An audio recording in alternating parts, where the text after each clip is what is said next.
Good day, everyone. Neophyte DAG bringing you another message.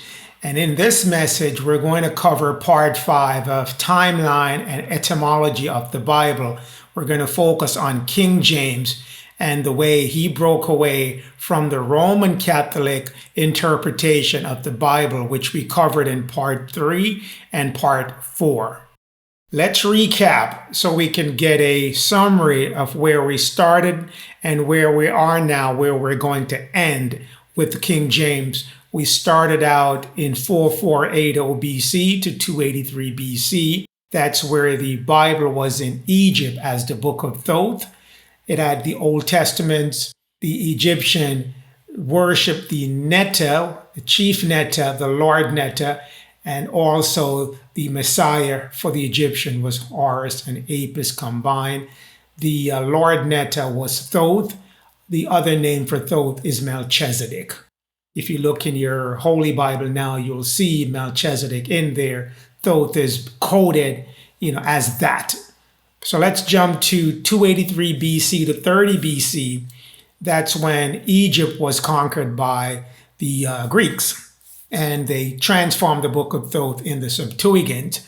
They kept the Old Testament the way it was. They changed the Netta to God. They changed the Lord, which is Thoth Melchizedek, to Serapis Christus. And they also changed the Messiah to Serapis Christus. Rome conquered Greece after 30 BC, and the Bible now was in a different hand, in the Roman Catholic hands. But they kept it, the Septuagint, and they kept all the books that the Septuagint had. They did not change it at that time. In 327 AD, they made changes to that book after the Nicaea Council met, and they discussed how they were going to make Jesus the Father, the Son, and the Holy Ghost, and they were going to also set up the Easter holiday to replace the Jewish Passover. That happened in 327 AD to 382 AD. They created a new Bible after that point. They converted it from Greek language to Latin, and a new Bible was developed. Still kept the same 70 books that was in it, but they changed the language of it. 382 AD to 1582, that's when they changed it now from the 70 Old Testament to 46 Old Testaments and 27 New Testaments. They got rid of the other Old Testament that were part of that 70. They got rid of it. Told too much. They did not want that information to be out there. They wanted more control over the information, the spiritual information that was going out. They created New Testaments to fulfill prophecies that they believed to have occurred in 4 BC when the Jesus character was believed to come on the scene. In 1582 AD to our present day, the Roman Catholic Church created an English Bible of the Old Testament. Then in 1610, they created the English version of the New Testament. And that's where now King James stepped in and says, I want my own Bible for my country, which was at that time England, Ireland, Scotland, and Wales, and France. And he was going to create a book which is his interpretation of what the Bible should be. So he had to go back to the original Hebrew Bible, went back to the Greek Bible, went back to the Latin Bible, and he had put together scholars to do that mass translation and interpretation of all the various books and all the form that the Bible was originally in up until his time. And that's where he came up with the King James 1611 edition of the Bible. That Bible was changed in 1826 to the modern edition, which excluded various books that were in the original King James Bible. The original King James Bible had 39 Old Testaments. So again, the Old Testament's withered down. There are 14 Apocryphas, which are apocalyptic books. They're no longer in the Bible now, so I might be telling you things that you're not familiar with.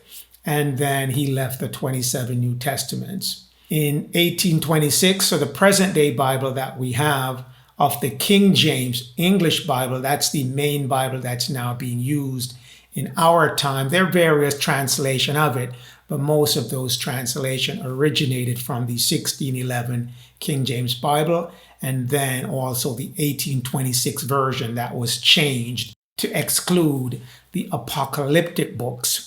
Apocalypse of Abraham, Apocalypse of Ezra, various books were taken out, and that's now in our modern day version.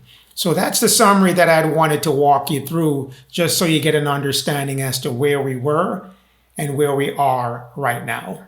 Let's talk about King James. In order to understand why he decided to write his own Bible, first you have to understand the person. He was a king of Scotland first, and then he became a king of England, Ireland, Scotland, Wales, and France. Spoiler alert, he was a black person. So I'm going to give you that heads up so you are forewarned before we jump into this message. This is King James and what he looks like. This is out of one of the books that he wrote. It's called The Works of the Most High and Mighty Prince James, by the grace of God, King of Great Britain, France, and Ireland, defender of the faith, etc. And he published this book in 1616. It's his own book. And in his own book, he put an image of himself. And if you take a look at that image, you'll see from the complexion that it's a dark-skinned person. So this is his own book, his own picture that he put in his own book. So if anyone tries to dispute the fact that King James is a dark-skinned complexion person, looking at the picture from his own book that he put of his own self, then there's something wrong with that person's vision. Another spoiler alert that I want to warn you about before we jump into it, I'm going to discuss where King James is from now in Scotland. And for anyone, once we get to the map, anyone who sees their family name or their surname on that map, it means that you are a direct descendant from Scotland, especially if you're a dark-skinned person, what we call in our time a so-called black person. So if you're dark-skinned, brown-skinned, ruddy-skinned, as what we call black in our modern time, and you see your family name on this map, be warned that you are a direct descendant of Scotland. And when I say you are a direct descendant of Scotland, I want to make it absolutely clear exactly what I mean. I do not mean that a fair-skinned, pale-skinned complexion person got a dark-skinned, brown-skinned, ruddy-skinned complexion woman impregnated, got her pregnant, and then gave her child the family name because the original name was with a fair-skinned, pale-skinned complexion family. That's not true. I also do not mean that your family line took the name from their slave master. That is absolutely not true. Those two explanations that were given to us growing up over the years in our history classes and our history lessons, and even within our religious studies, that is absolutely not true. That's a lie. So now that I've gotten the deceptive psychosis out of the way, I've cleared that out of the way, now I'm going to open it up to the truth. And the truth is, in England, Ireland, Scotland, and Wales, and all over Europe, majority of the people that were there were dark-skinned, brown-skinned, ruddy-skinned complexion people. Focusing this on Scotland, where we're going to talk about King James. In Scotland, majority of the people, whether they're Highlanders or Lowlanders, were of dark-skinned complexion. They migrated from Europe into North America and the Caribbean. A lot of them came as indentured servants, 7-year indentured servants. Many of them came as political prisoners, the rebels, because they were giving problems in Europe. Some came as criminals, vagabonds, because they weren't part of the elite, the bourgeois structure. So they were spirited off, kidnapped, and taken into the Caribbean and North America. But that's the lineage of your family. Don't believe me? Let me prove it to you. Let's go to this book. It's called A Description of the Western Islands of Scotland, written by M. Martin. On page 239 on the right-hand side of the screen, let's read together. They're talking about the inhabitants of that island, and it's the island of Jura.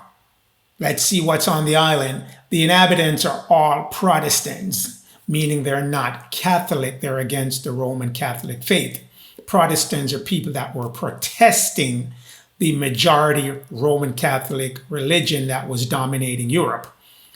Let's figure out what the people on the Jura part of the island look like.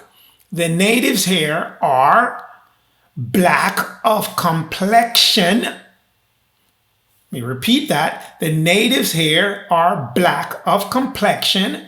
They speak the Irish language and wear plaid. Anywhere in your modern time where you see people wearing plaid, and they're mainly Caucasian people, fair skin, pale skin complexion people, wearing plaid as their traditional outfit, no, it was not. It is part of your original custom that was assumed when you got swept out of Europe, Scotland in particular. They took the custom of wearing the plaid. So it's not a Caucasian tradition of wearing plaid.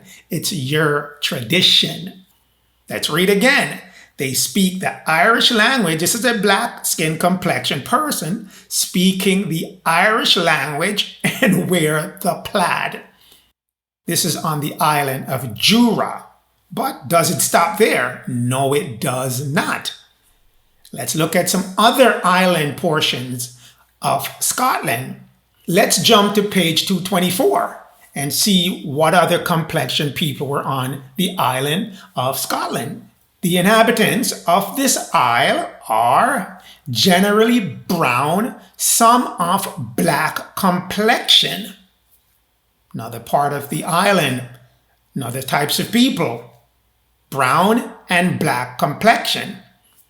On 225, they speak Irish language, and some of them speak English. It's telling you who they are. Reading down further, the natives are all Protestant again.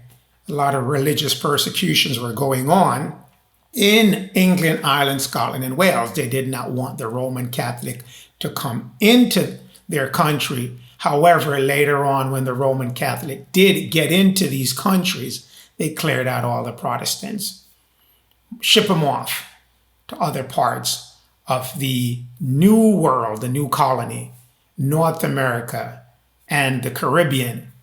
MacDonald, that was a name that was celebrated in this part of the island. It's called Kilmore in the south. Want to go on? Let's move on some more.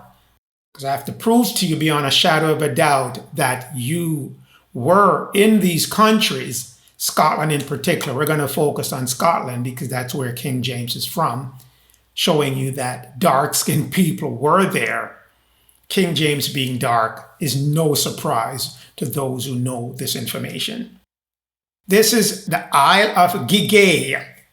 The inhabitants are all Protestant. They speak Irish. A few of them speak English. On that part of the isle, brown in complexion. No secret, it's known. It's just another story was told to us. Send us off in another direction. If you want to find out more about how that direction was steered, there's another message that I had put out, which is titled, The White Race or White People Were Invented as a Social Status. Take a look at that. That will explain a lot more of what I'm talking about. Staying with Scotland, we're still not done yet. On the Isle of Colonsay, this is another part of Scotland. The inhabitants are black complexion. They speak only Irish. They are all Protestants. So all over Scotland, they're Protestants, they're brown skin, dark skin complexion people.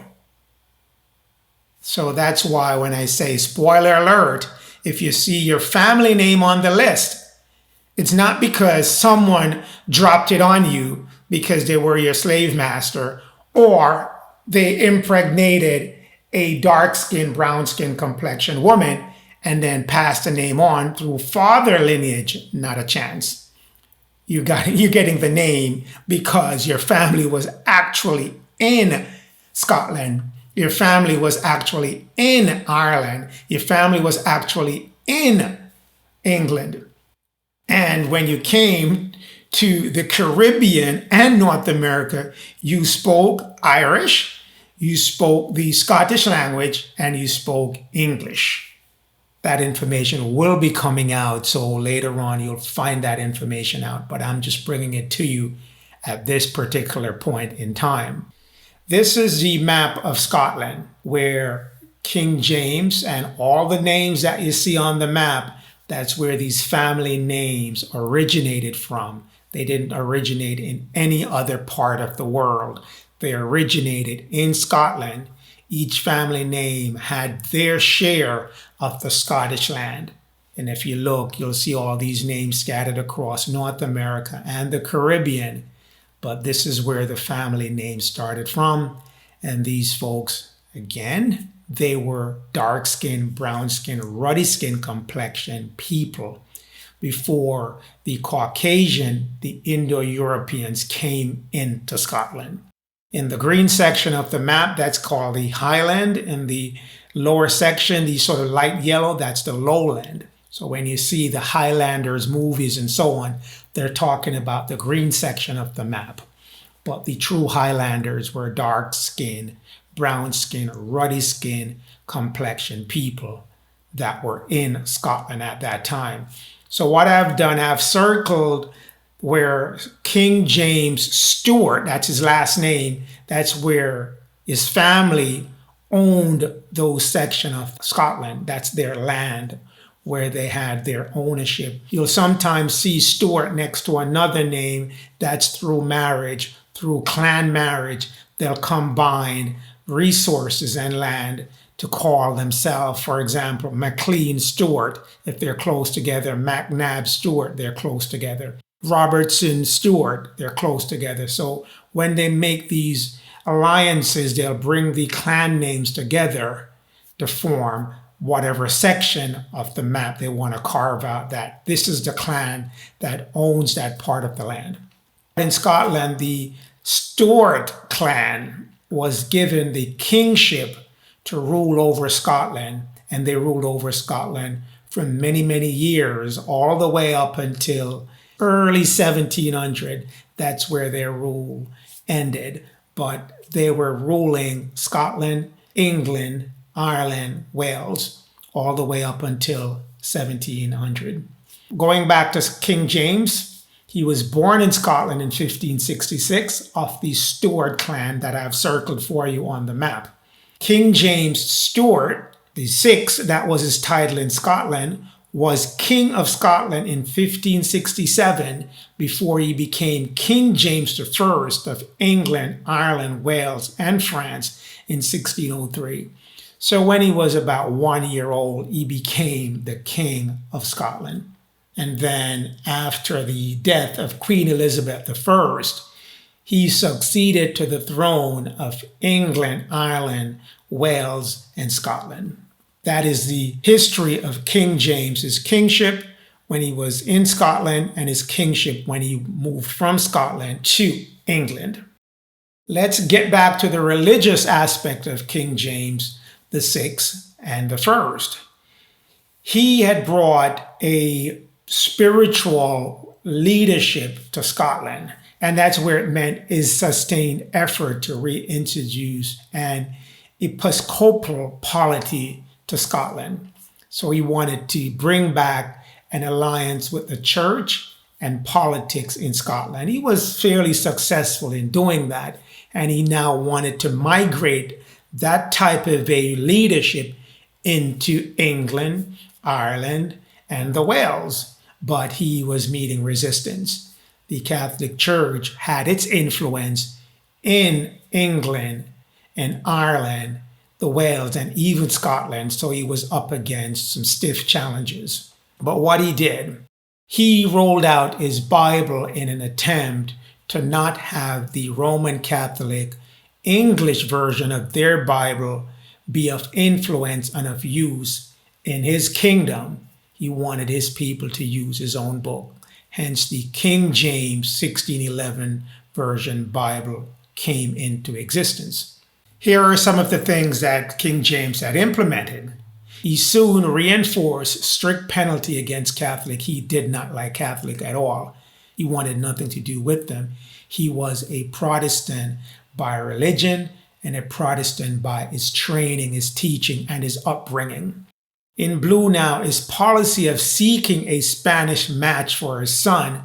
Charles, who later became Charles I, Prince of Wales, produced a widespread opposition and skepticism on those who feared that he might be trying to bring Roman Catholic into England, Ireland, Scotland, and Wales. They got very nervous. They were very fearful he wanted to bring that back. However, King James was looking to establish peace between England, Ireland, Scotland, and Wales with Spain. Spain was a Roman Catholic empire at that time. However, King James wanted to maintain some peace between himself and Spain, and he was looking to have one of his sons marry a Spanish princess. So obviously that made a lot of people in England, Ireland, Scotland, and Wales even more nervous and anxious about what's going to happen, whether England, Ireland, Scotland, and Wales was going to now again be dominated by the Roman Catholic religion.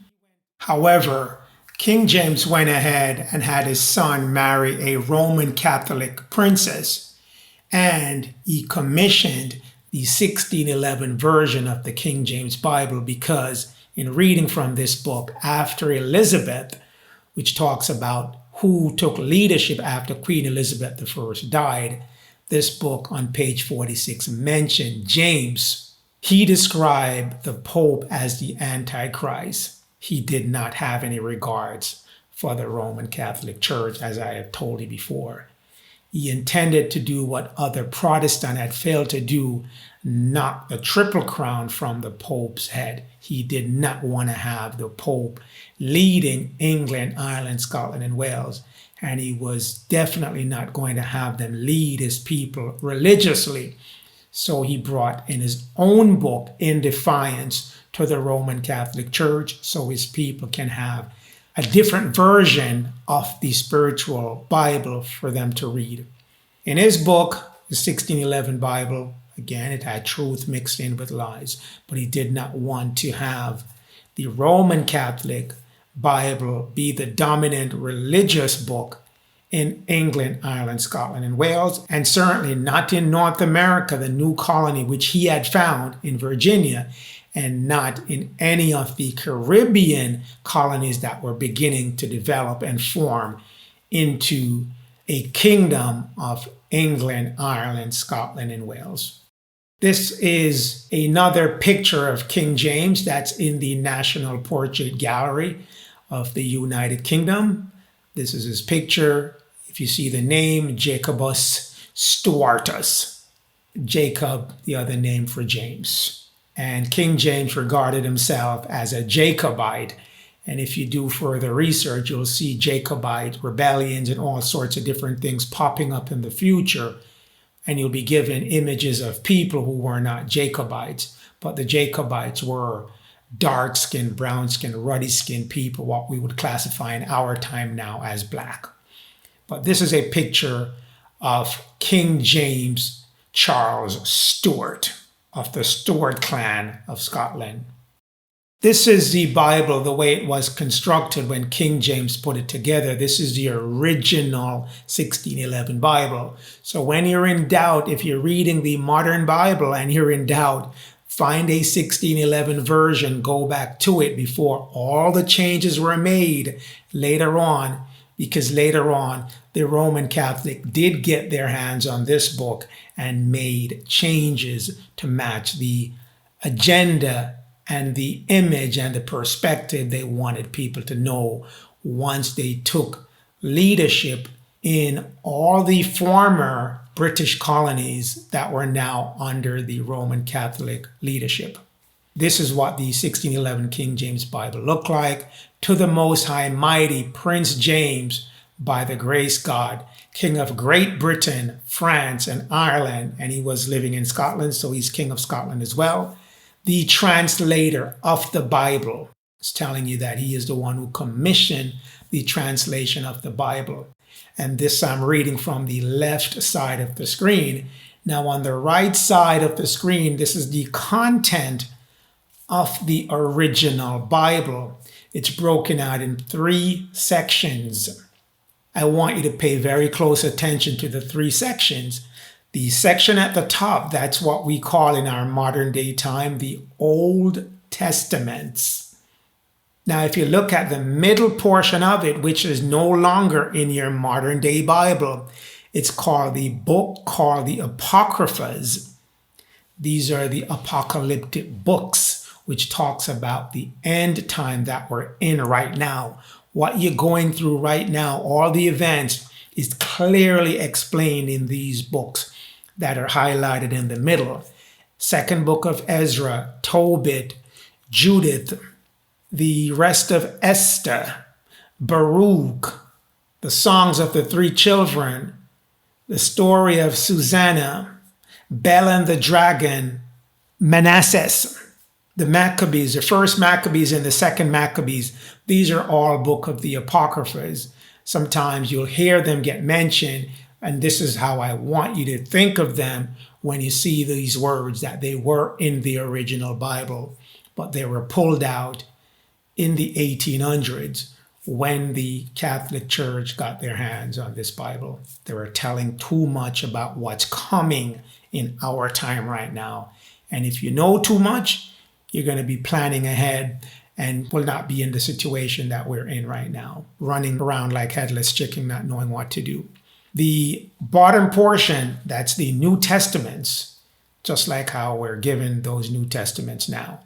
But this is the way the Bible was constructed. That's what I want you to take from this. Now we're going to talk about the etymology of the King James Bible. All King James Bibles published before 1666 included the Apocryphas, just as what I showed you a while ago it was in the Bible. But in 1826, the National Bible Society of Scotland petitioned the British and Foreign Bible Society not to print the Apocryphas. And the reason why? Do you want to know the reason why? This is absolutely ridiculous. They reasoned that not printing the Apocryphas within the Bible would prove to be less costly to produce. So if you don't produce that section, it's going to cost less. But that's not the true reasons. If anyone with sense right now will know the true reasons, that it tells too much. If you read those books, you'll see that it tells way more information in plain language that you just can't miss. Who it's talking about, what it's talking about, and the events that it's talking about. Now, since that time, most modern editions of the King James Bible and any reprinting of it omits the Apocrypha section. That's not printed anymore. So you won't have any idea about it unless someone comes and tells you about it, and you probably tell them they're lying. They have no idea what they're talking about. But yes, do your own research and you'll find that it's there. Modern non-Catholic reprinting of the Clementine Vulgate, that's the Catholic Bible in another version of it. They also omit the Apocrypha section. So it's a worldwide decision to omit the Apocryphas in every and any Bible that's out there, until recently when it started to recirculate.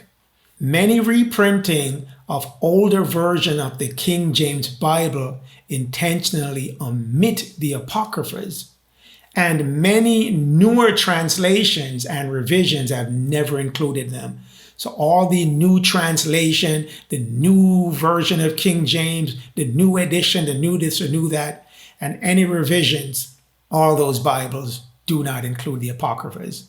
Those are very important books that you should start reading. So when someone comes to you and tell you you should only read only those books in your modern Bible, they're telling you nonsense. There are other books in the Bible that were pulled out.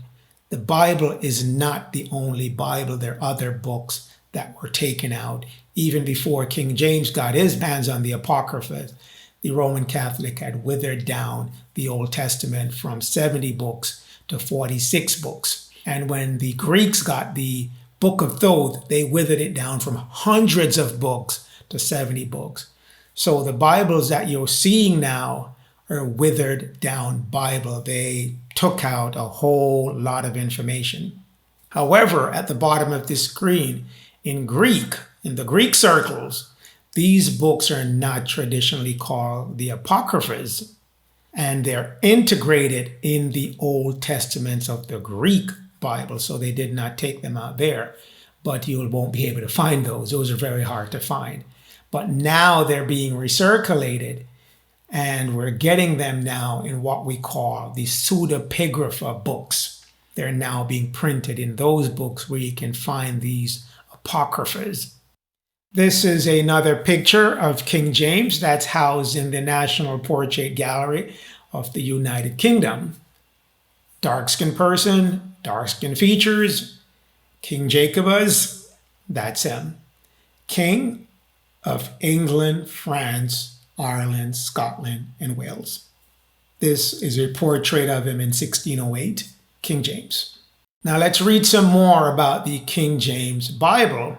By the mid-1600s, the King James Bible was arriving in the New World with increasing flow of settlers. What does this mean?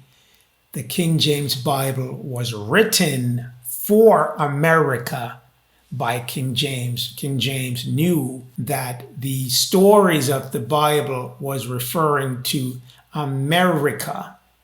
So he had this Bible sent over to America with the settlers that he was settling in Virginia starting in 1607. So the Bible started to make its way over to the New World. The New World, Virginia, then it moved up north to Massachusetts, and then later on to other new colonies within North America.